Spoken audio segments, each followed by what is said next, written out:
حسبناش النتيجه لصالحنا في الشوط الاول او على الاقل في 60 دقيقه الاولى المخزون البدني ديالنا سينهار، خاصه بان ما عندناش عمق يعني في دوكات الاحتياط. هذا ما حصل. جو بونس كو الشوط الاول سيتي خلقنا فرص للتسجيل كثيره، ما تعاملناش معها بشكل لائق، كان تسرع لانهم اللاعبين داروا في بالهم بان فالي ماركي افون لا بروميير في لا ميتون.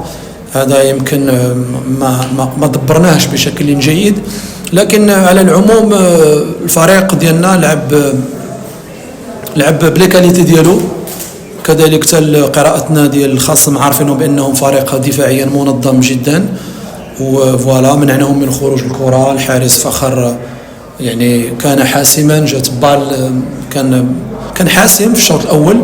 ابخي في لا دوزيام ميطون ابخي ما كانش المخزون البدني، ما ساعدناش باش نبقاو منظمين بشكل جيد، وفوالا مي زعما احنا ما ديناش النقاط، لكن هزمنا لكن لم ننهزم يعني، باسكو الانهزاميه سي ان ايتا ديسبري. غدا غادي سوف نستأنف التدريب فوالا، وسوف نرحل لمدينه برشيل لمواجهه النادي الرياضي السلمي فوالا. وحنا نسينا هذه، الجميع كان تنتظرنا نخسروا منذ الدوره واحد، وحنا قلنا برولونجي لو سسبانس فوالا.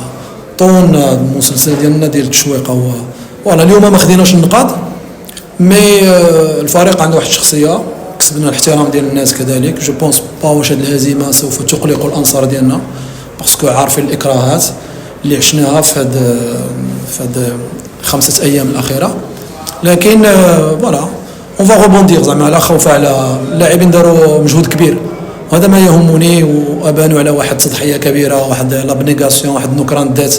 مجموعه من اللاعبين كانوا واخا عياء كبير اصروا على يعني مواصله اللقاء. سا سي امبورطون.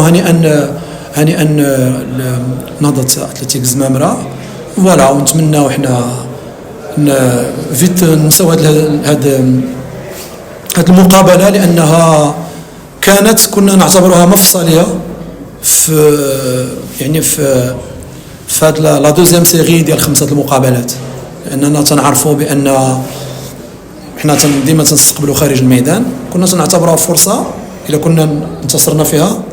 المقابله ديال الاحد المقبل ستحدد بنسبه كبيره، يعني تكون فرصه باش نقدروا نبدلوا الاهداف ديالنا فوالا. ملي تفوت الحاجز، تقترب من الحاجز 20 نقطه وانت في الثلث الاول فوالا، شكل ثاني شكل اخر فوالا. مي سينو ما كتبش، مي سينو حنا الاهداف ديالنا رحنا باقين فيها. النقاط اللي كان من المنتظر نحصلوا عليها حصلنا عليهم.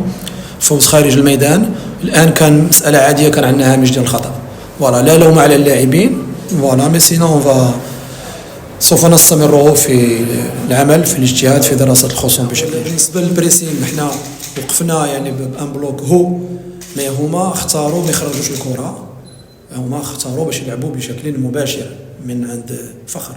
مساله زعما هذا اختيار ديالهم، حنا عارفين هما عارفين كذلك بان المهاجمين ديالهم صراع، باننا حنا من تنطلعوا البلوك تري هو نجازف وتنلقاو راسنا باننا 1 ضد 1 في المنطقه اللي ما خصش يكون فيها لو ريسك. مساله عاديه ما فوالا. سينو الجزء الثاني من السؤال ديالكم هو المخزون الارهاق البدني، هو كان سببا مباشرا يعني في انخفاض الايقاع، ومن تيكون المخزون البدني تينخفض حتى التركيز تينقص شويه، كان عندنا تسرع فوالا. سينو حنا في 4 الايام الاخيره سافرنا 4 مرات، سافرنا ولينا كنلعبوا اللعب المباشر. واش هو كان السبب؟ لان في نهايه المقابله في لو طون اديسيونيل ابخي سا باس وسا كاس، ورحنا سجلنا هدف ومن بعد اون فيغا.